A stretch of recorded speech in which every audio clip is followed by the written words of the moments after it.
കണ്ണടാ അതിന്റെ കൈ നന്ദി.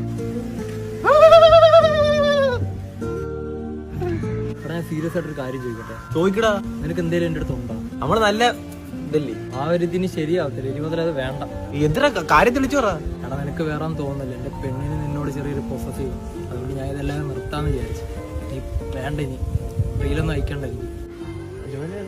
ഇങ്ങനെയൊക്കെ പറയുന്നത് നമ്മള് ഫ്രണ്ട്സിലാണ്, അതിനെന്താ ഇപ്പം? എടാ നിനക്കൊന്നും പറഞ്ഞാൽ മനസ്സിലാവത്തില്ല. ഞങ്ങൾ അങ്ങോട്ടും ഇങ്ങോട്ടും ഒരു 1000 റീലാ ദിവസം അയക്കുന്നത്. 1000 റീല?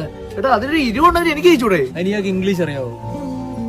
പ്രാങ്കല്ലടാ, പറ്റിക്കാൻ നോക്കൂലടാ. പ്രാങ്ക് ഒന്നും അല്ല, നീ ഒന്ന് പോയേ. എന്നാ അവളൊന്നും പറഞ്ഞ മനസ്സിലാക്കൂ. അവക്ക് ഇന്നലെ തന്നെ എന്തോ ഒരു തരികട ഉണ്ടെന്ന് മനസ്സിലായി. ഞാൻ ഇന്നലെ എവിടെ നിന്ന് ചോദിച്ചപ്പോ നീ കക്കൂസ് ഇരിക്കുന്ന ഒരു ഫോട്ടോ അയച്ച ഓർമ്മ ഉണ്ടോ? അത് എപ്പോഴും നമ്മൾ അങ്ങോട്ടും ഇങ്ങോട്ടും അയക്കുന്നില്ലേ? ഇതോടെ അങ്ങോട്ടും ഇങ്ങോട്ടും കക്കൂസൊക്കെ ഇതുപോലെ ഞങ്ങൾ സംസാരിക്കുന്നിടയ്ക്ക് ഒരു ഉണ്ടാക്കാൻ നിൽക്കില്ല. നീ പോകാൻ നോക്കും, നിന്റെ കാര്യം നോക്കി. എനിക്കറിയാം, ആ പെണ്ണ് ചുമ്മാ അല്ല പൊക്കിയത്. പിന്നെ പിടിക്കൂടാ, കണ്ടോ? ഞാനായിട്ട് നിന്റെ റിലേഷൻ ഒരു പ്രശ്നമായിട്ട് വരുത്തില്ലടാ. അവ പിന്നെ ഞാൻ അവന്റെ അടുത്തെല്ലാം പറഞ്ഞ് മനസ്സിലാക്കിയിട്ടുണ്ട്. നീ വിഷമിക്കണ്ട കേട്ടോ, അവർ റീലൊന്നും അയക്കത്തില്ല. നീ എന്നെ കൊണ്ടേ പോത്തോളേ. നീ വേണം എനിക്ക് റീലാക്കി വരാനില്ല.